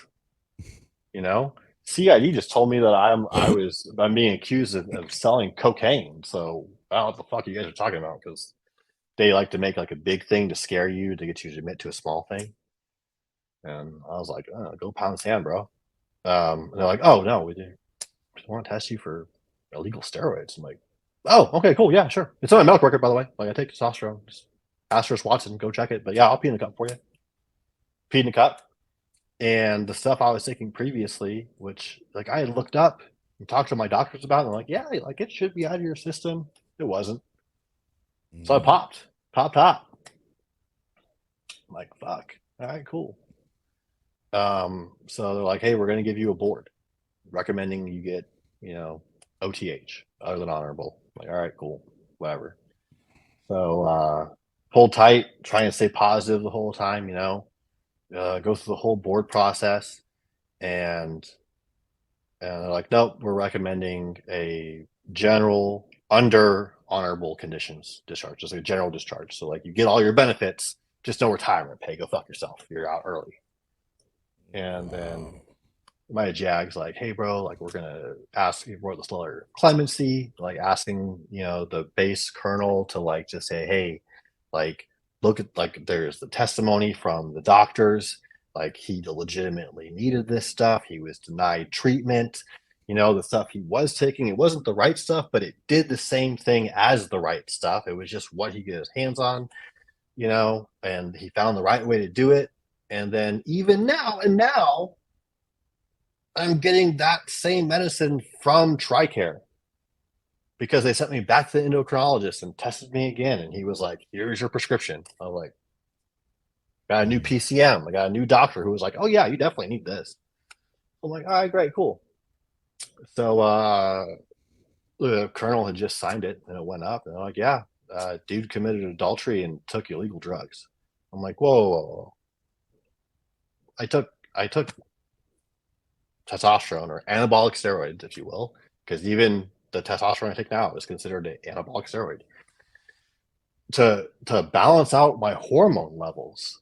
Like I was losing my mind. You look at, like, if a woman gets all of her hysterectomy, right, taken out, and they gotta be on hormone therapy to regulate their brain, their body, because you need that for that. Same thing happens to a guy when he has overexposure to cortisol, which is what your brain produces when you're in stressful environments. So, like, I don't know, you spend a lot of time in combat and you're stressed out all the time, you're constantly exposing yourself to cortisol. Every time you got knocked around, every TBI you have messes up your brain chemistry, your body is telling you what to do. Like, all these things are contributing factors to having low testosterone. Like, I was losing my shit, and it fixed it. And then I found it from a doctor, and then now I'm getting it from my naval hospital. They're giving it to me. Like, I don't understand. And then they're like, oh, well, you committed adultery. I'm like, no, I was legally separated. And they're like, well, there's no legal separation in South Carolina. I'm like, well, if you look at my divorce papers, it has a legal separation date that was signed by a judge, and it says June 9th. And I also filed that at IPAC. So IPAC knew that I was separated, or legally separated from my spouse on June 9th. It was filed well ahead of time. And the board, three dudes that don't know you, that are from your base, and I'm on an air wing station, and it's just a little the culture's a little different on the air wing. Anyways, they're like, yeah, general under honorable conditions. And they're like, hold on, like the colonel's probably gonna give you clemency, just hang in there. He's got us, like, anybody looks at this is gonna go like, he's good. The guy's The guy's been on the top of the Christmas tree on every fit rep ever. Like he does an outstanding job. He's never had bad paperwork. He's been promoted ahead of his peers. Like this dude is fucking. He's good to go. Like no way he's gonna do it. And then I found out on the 15th that he had signed the paper on the 9th of this year, June. So what's today? It's June what? 20th. Yeah. So I found it like 5 days ago. Gosh, He signed it and it went up. And I'm like, all right, great, cool. Now what? It's going to go to Mickey East. It's going to go somewhere else, and then somewhere else, and then it's going to go to the assistant commandant, and then it's going to go to the commandant. So like you got 4 to 6 months. So, like tomorrow morning, got another meeting with the TRS lady to start seeing what I can do about benefits upon discharge because I don't have an actual EAS date. You know, I'm getting kicked out. All I'm going to have is my 100% disability. And like my JAG, who's awesome, wrote this letter of like requesting clemency, and he was like, "Look, man, like and didn't say it in those words. It says it in very nice professional words. Yeah. But he's like, you're cutting. If he lives to the average life expectancy, you're taking $2 million away from him. Do you think that that's adequate to what he did? Like he self-medicated with testosterone when." You have how many, like, I know guys get like DUIs and get kicked out and busted down, but how many of the guys that are sergeant majors right now, master guns, that kind of thing, like, oh yeah, everybody drinks and drives, DUIs, this and that, whatever. Maybe they sexually assaulted somebody and it was just swept under the rug because there wasn't a system for it yet. You know, or guys, I wasn't doing meth, I'm not doing heroin.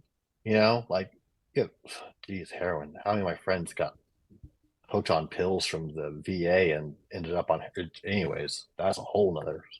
You want to talk about the whole Pfizer having a non-addictive label and the DoD buying into it and then the VA just throwing it at people, and then my boys being hooked on heroin and now they're off of themselves or whatever. Like Parker's my one buddy that recovered. He's my only friend I know that's recovered from heroin.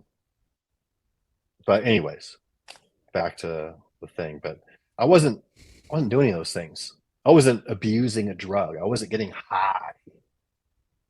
I was regulating my hormones so I wouldn't kill myself. That's it. I was just preventing suicide. Anyways. So yeah, now I'm got 3 to 6 months until it hits the commandant's desk. I mean, anywhere in that process, somebody could like turn it around and say, nope, retain him. Like, I would be dropping papers in 5 months to retire. Like, I'm this close. Golly, you know? Man. All the shit you've like, done and been through for this country too, bro. Like, Lord. I'm so like my knees, my back, my neck, my brain. I don't remember. I get lost on the way home from work. I gotta use a GPS to get home every day, just in case I come to a moment where I'm like, oh shit, where am I? It's kind of sad to me, man. I mean, you have dedicated your life to the Corps. A lot of people fucking can't do 4 years, let alone 20 plus, right? Yeah, but and here's the thing, man. Yeah. Here's the thing. I feel like I've heard of a couple higher up, like sergeant majors, getting pushed out, no retirement, because I feel like at the end of your time, they're trying to find any fucking reason not to pay you a pension. $2 million? Shit, man. I don't know if they're trying not to pay me a pension, but it's just like the Marine Corps culture. Like, oh yeah, yeah. Here's this. This is a Google. Fuck these guys that gave me 20 plus years. I don't get that. Look up 3rd Battalion, 5th Marines, Sergeant Major Edwards. Look him up. He's worth a Google. He embezzled like hundreds of thousands of dollars of battalion funds, and had hundreds of thousands of working hours where he was supposed to be at work, logged at casinos. But gambling is an addiction. So he was just forced retired. he was allowed to retire, even though he had stolen money from everybody because he had a disease. It was an addiction. He was addicted to gambling. Like, okay, cool. Like, I didn't do anything wrong, really. Like, I understand that what I did was against the rules, but my doctors knew about it. You know, Fuck they it, they man. they they, they Fuck it. even they You were even they even adjusted my dosage. Like, actually, just take like this much. You yeah, know, fuck it. You're addicted to anabolic steroids now. Fuck it. yeah. You're like, But it's called so an but, addiction, man. Fuck. but then getting it from a legitimate doctor. Once I found out I was actually allowed to do that, and then now getting it now, I got a new doctor. I have a new PCM who's actually a doctor, like an actual like a real life doctor, like that did his whole training and schooling. Like, he's a real doctor, and he was like, "Yeah, you need this. Here you go, bro." And for them to be like, "Yeah, nah, get out of here, man." Fuck. Wow. So I mean, So now you unless got to fight. Now you got to fight in front of you, huh? I mean, oh, well, I don't even know if I have a fight in front of me. I talked to a messy military lawyer, and she was like, "Army, Air Force, you'd fine, you'd be good." He was like, "Marine Corps, different culture." She's like, "I don't know. Unless someone in the chain of command, because even the prosecutor at my board agreed in writing with the clemency request. He was like, "Yeah, you should let this guy stay in and retire. Like, he's this close, just let him stay. Like, he didn't kill anybody. He didn't rape anybody. He didn't like burn down a village. He didn't smoke crack. He's not doing fentanyl. he didn't He's go not in and stealing steal from things." one of his people. Yeah. Yeah, like he had sex with somebody after he was legally separated, which is well documented in legal documents and at IPAC, you know? And yeah, he took anabolic steroids, but then he was also getting it from a doctor before the charges even happened, before whatever. It was just still in his system. And then now we're giving it to him. The DOD is like, "Here's your testosterone you need." So even the prosecutor or the government or the whatever you want, whatever their position is called, is like, "Yeah, grant him clemency."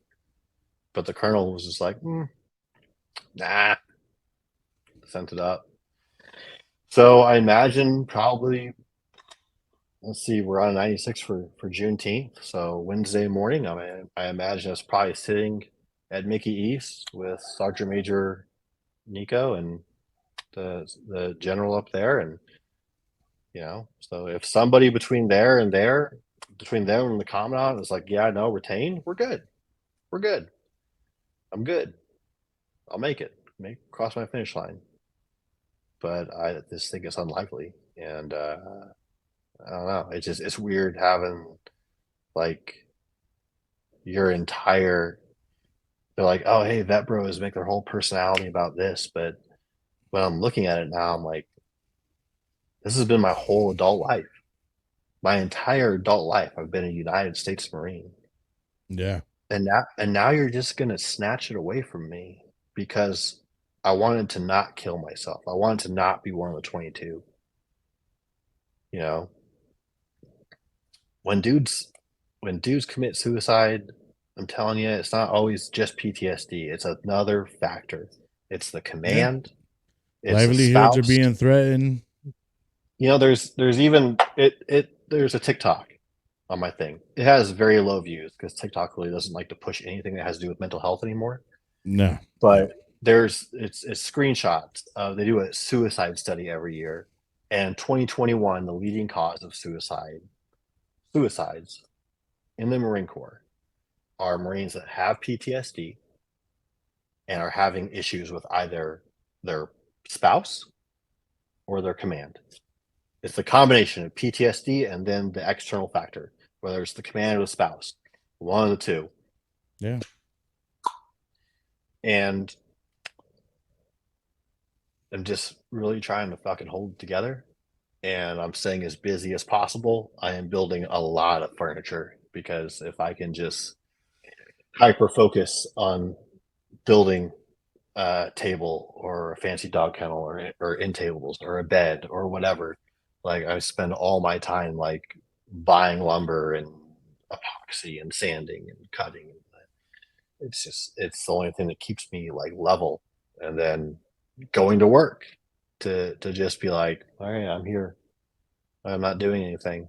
Cool. Just waiting to see when I get my 10-day letter where they're like, hey, you have 10 days to get the fuck off base. You're just going through the motions kind of right now. Yeah. Yeah. So.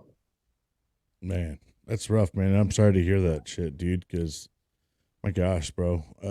Listening to your story and then this is how it ends, you know. I gotta think though, there's gotta be a way. There's gotta be a way, man. I would hope so. I try to stay I mean, positive and think that yeah, like there's somebody in the chain of command that's gonna have like the common sense and go, oh, okay. Like somebody. But at the same time, the more I think about it, and I don't want to like tear anybody down, but like everyone up there is older than me. And they may not think the same way I do.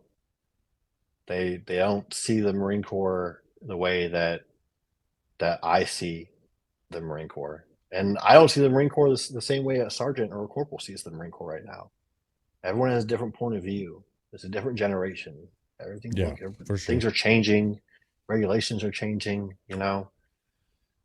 like 2021, I couldn't get testosterone therapy. 2022, I can. 2023, kicked out for it. Whatever. Wow, that's crazy, man.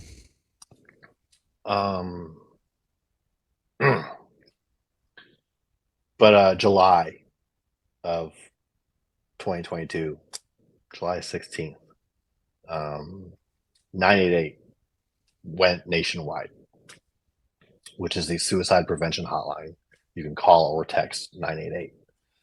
And there was already a prevention hotline there. It was already there. But it was this long phone number that nobody knew. Now it's just 988. And that came out like right after Corey killed himself. I love it. The Marine Corps is just like, he gets PTSD. You don't want to mention that his command was also about to burn him at the stake? Whatever. But just right after he had done that, and it came out, and I was like, people need to know about this. And like the day it came out, I was in my battalion commander, the squadron commander's office, because I'm in the air, right? Squadron. Sorry. Pilots.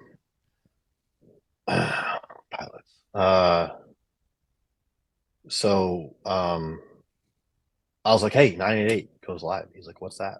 I told him. And like, nobody knows about it.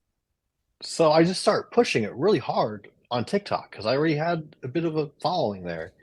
And I've just been trying to push it harder and harder and harder. Like if I gotta stare at the person that I call for sexual assault or this or that or whoever this person is, if I have to look at their face every time I'm standing in front of a urinal, like why am I not looking at like, hey, this is the suicide prevention hotline. It's nationwide. Anybody can use it,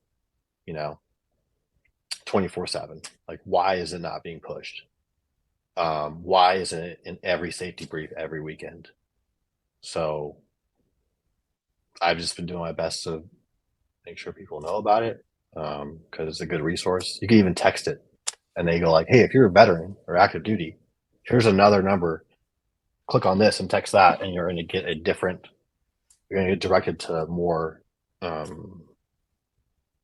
unique form of help. You're going to get someone on the line that has more of an understanding than just like some random civilian who's talking you down.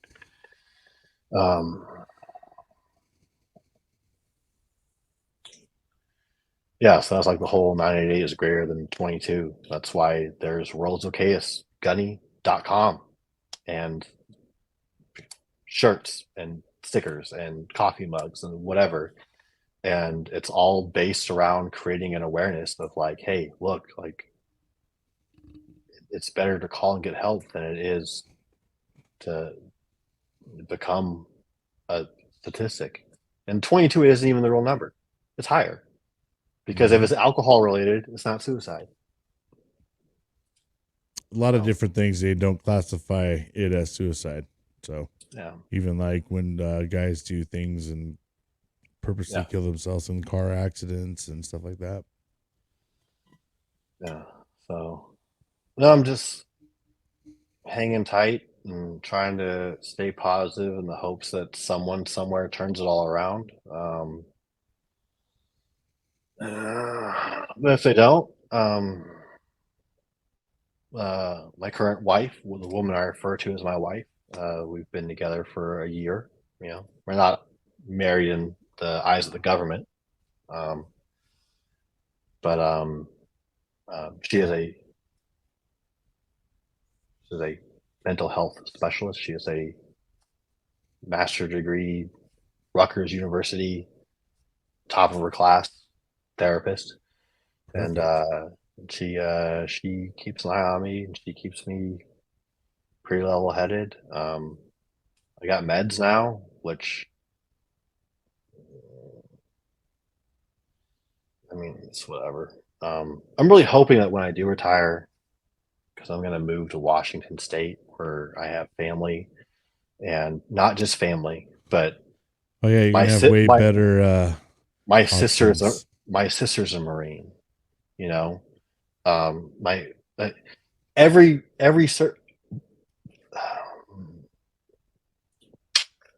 my last name is Futrell. I don't say that on TikTok. Futrell, Fox Uniform Tango Romeo Echo Lima Lima. Google it. Is the youngest drummer boy in the Revolutionary War. My family has fought in every major American engagement since before America was America. Fact. Wow. Fucking fact.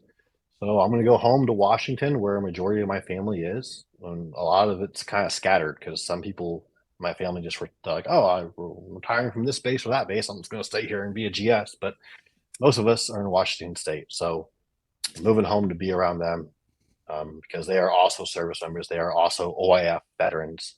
They are also EOF veterans, Enduring Freedom, Iraqi Freedom, Inherent Resolve, whatever. And I got boys there too that are from 3-5. We saw the worst shit together, and they're right there in Seattle and Tacoma and Lakewood. So I'm going to be around brothers, and I'm going to be around family and support, and I want to switch from all of the Xanax and Lexapro and all these other fun pills that I get to take all day, and just because so many of my friends are like, dude, it's weed, man. Yep. Like a little bit of weed, and you can jump off these pills. Oh you're yeah. You're not going to be foggy during the day. You're not going to have this problem or that problem. All the fun side effects that come with the don't kill yourself pills. Like weed fixes it, man. It's good. Like you're not high all the time. You're not a stoner. Just like chill. So that may be sooner than later. Who knows? The only difference is that I'll be getting my 100% disability. It was just no retirement because I didn't make it to the finish line. Fuck. So fuck it. Either way, I can't work. Like I can have my 100% disability and can't work. So it's like, okay, cool. So I can have 100% disability, but I literally can't make over a certain dollar amount, or I lose that money. Okay. But I don't have a pension. I don't have a retirement. So what now? So now you're gonna go get yourself Social Security. Well, yeah, but other disability. I just got combat related service pay, but even then, like that doesn't like I've done the math. I've sat down. One of my best friends is a VSO, and he's done my stuff. He's like, "This is your dollar amount you're getting when you get out. This is going to be your disability pay with Social Security and whatever." And I'm like, I'm pretty sure I can't live off that. But hey, fuck it. Who cares? Man, Not my that's colonel. crazy. Yeah, I mean, I'm a little bitter about it right now. When I initially got the news, it was just like I was just devastated. And I've had a few days to process, and I'm starting to make plans and planning for the worst, hoping for the best, and knowing that the best probably won't happen. So, Wow. That's just crazy, man, that gosh damn, you get that far and then just for everything to not, you know, I couldn't even fathom it, man. Gosh. yeah, yeah. I just, this is what it is. Yeah. You know, Man, well, I'll there's be, literally nothing I can do about it but sit back and cross my fingers and call a friend here or there that knows somebody and be like, hey, can you like nudge them and put in a good word or something? Like, can somebody stand up with some common sense and be like, he wasn't doing crack or heroin or smoking weed, or like he was legitimately just regulating his hormones right. so he could be level. Yeah. Like, I wasn't violent, I wasn't aggressive, I wasn't anything. I was just like chill as fuck, like I always am. Hmm. But whatever. Man, it's rough. I'm sorry to hear that, Yeah. man. Is there anything else that Gunny wants to talk about, man? Is there anything else out there that you want to share with us, or any last words? Last words, huh? That's a good one.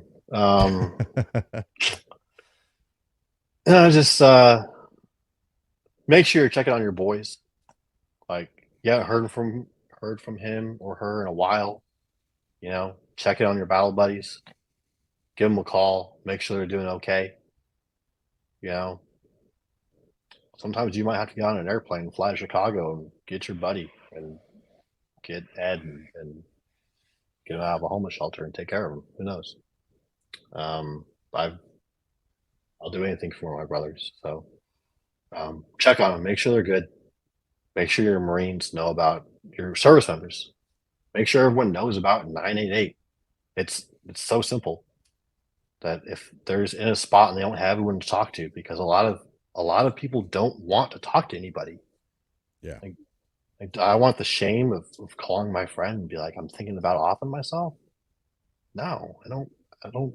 I don't know. Maybe some people have someone they trust enough to call and make that phone call. If your command finds out you're thinking about doing it, you're going to be locked up real quick in a psych ward. So 988 is an option. It's there. Somebody is going to get on the phone and they're going to talk to you and they're going to tell you it's okay, and they're going to walk you through it, and they're going to help you and encourage you to get the help that you need. Get the help that you need. Who cares? You know how long I went without getting help? Like, my captain when I was at SOI West said it was inconvenient, so I stopped going. And then when I was a platoon commander, attached to with second LER with 2.6 and 3.6, and we're doing all this stuff, and my only thought was, you know what? I can't go get help. If I get help, how are they're going to have all these questions like, do you need this medication? Can you do your job? Are you going to lose your shit? Because everyone watches Hollywood and they think that's what PTSD is. And they're like, what if you can't go to therapy and we're on deployment? What are you going to do? So you don't get help because you're scared your commander is going to lose faith and confidence in you. How are you going to go out and lead your Marines into combat if you're messed up? So you just don't get help. And then when you finally do, you just go get the help you need. Do it now.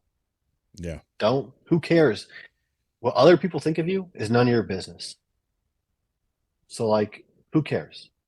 Yep. Go get your help. Like,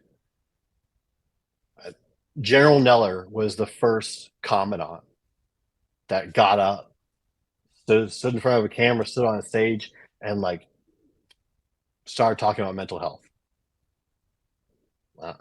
I'm sure the commandants following have at some point, but General Neller hit hard. He hit hard. He hit home. Hit home. Fucking General Neller.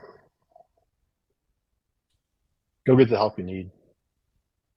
check on your brothers and sisters, make sure that they're not in a bad place. If they are in a bad place, help them. And at the very least, make sure that they know that 988 is out there. You know, I can go to WorldsokayestGunny.com and like buy some stickers, throw on a locker at your gym, grab a T-shirt, wear it to the gym, wear it wherever. Someone's going to ask you what it means, and you're going to be like, "Oh, well, 988 is this mental health crisis suicide prevention hotline. You can call or text." And 22 refers to the 22 service members a day that kill themselves. So it's better to get the help that you need than it is to end up a statistic. So, check it out. Spread the knowledge. Make sure everybody knows about it, because not enough people know about it. It's crazy. That's right. Yep. I mean, that's why I try to post it on the show as much as I can. And we are trying to get that word out there that there is something out there for everybody. I mean, if you don't want to talk to someone you know, there's a number you can call. And I've actually saw a story from a gentleman that called and reached out to 988. He got an overwhelming amount of support and help from not just the community, but a lot of people. So it was really touching to see that it helped. So it's a real resource. It really federally funded, and right. You don't have to be a service member. It's literally for anybody in America. And I don't know. Remember, we were kids, and we're in school, and the firemen would come and talk to you about 911 and stop, drop, and roll, and like crawling below the smoke and feeling the hot. Those are things we learned in school. Yep. Now you can't go into elementary school and talk about killing yourself. You know what I mean? Right. But like 988 should be something that's being at least high school. Like, hey guys, there's this line, and service members. If you even care a little bit about your brothers and sisters that are killing themselves every day, spread a little bit of awareness. That's it. Yep. Yeah. What time is it? Oh, it's 19:30 here. Oh, yeah. I guess I should probably go eat dinner and see my girl and stuff. Get to the life. Yeah. Well, hey, I appreciate you taking the time to come on, tell your stories, tell everything you're going through. Man, you really shared some really tough stuff, but it's really important to share this kind of stuff because you never know who can learn from it, who can, get something from this. So I appreciate you taking your time coming on and sharing it all with all of us. Just one quick last thing. Yep. Sorry. Nope. But I know that I'm not the only person because I've spoken to a lot of my friends, but the things that haunt you, the things that haunt me from staying in Afghanistan, one of the bloodiest battles since the Korean War, it's not the things that we did. It wasn't pulling triggers. It wasn't getting ambushed. It wasn't IEDs. The things that haunt me are the things that I could have done and didn't do or didn't see that caused someone to lose their life. It's that guilt as a leader that you failed. Someone's dead because you failed them as a leader, and not necessarily. I know it's not really your fault, but you feel like it is. And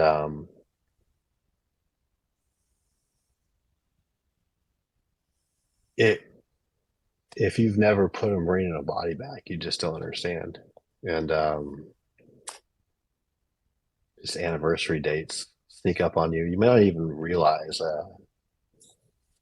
what day it is, until you turn on Facebook and you're reminded, oh,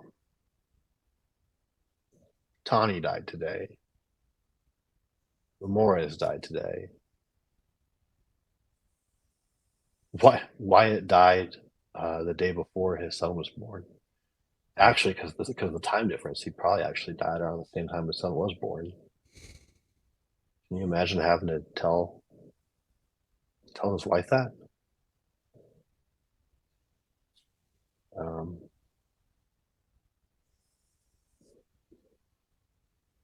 Yeah, no, it's guilt. The PTSD, the things that haunt you aren't the things you did or saw. It's the guilt. And somehow, whatever happened, you could have mitigated if you had just done something different. So not all PTSD is your Hollywood persona bullshit. It's just guilt and shame and depression. So fuck off, Hollywood. Yeah. Yeah. All right. I'm good before this gets any worse. Nah, man, I really appreciate you. Like I said, I have a lot of much respect and love for you. You're a fucking brother to me, Semper Fi brother. And anytime you ever need a brother, man, I'm always here. You got my number. Yeah, man, you got my number too. This is more than just a podcast, bro.